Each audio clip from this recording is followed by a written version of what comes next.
Welcome back to Rick's Reflections, where we take a look at the upcoming Sunday Gospel reading and see how it applies to our lives today. Well, this Sunday, Jesus teaches a parable about a master who gives talents, or a form of money, to 3 different servants and gets a couple of different results.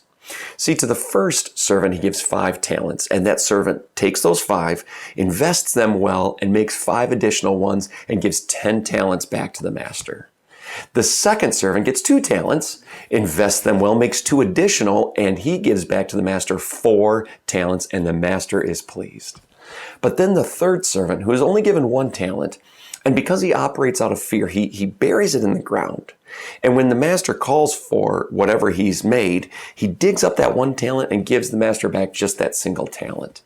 And the master is not happy. Now, when I hear this parable, I think of a couple of different things. Number one, I always think of, well, why are some people given more and some people given less? Right? Sometimes I think about the people who have more than me and I wonder why.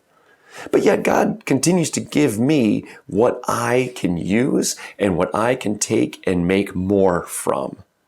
The second thing I think of is, do I operate out of fear like that third servant, or do I operate out of love for my master? Which is the overriding scenario? Do I operate out of fear or out of love? You know, I find when I'm more worried about what people think of me and expectations, I start to operate out of fear. But when I start to think of what God has given me and how much He loves me, well, I just want to show Him how much I love Him back. And I take whatever I have and I try to glorify His kingdom with it.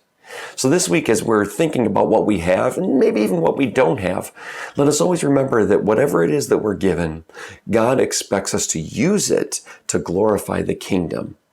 He loves us more than we could possibly imagine. And if that's true, then we need to stop operating out of fear and continue to operate out of love for our Master. Thank you for joining us, and we'll see you next time on Rick's Reflections.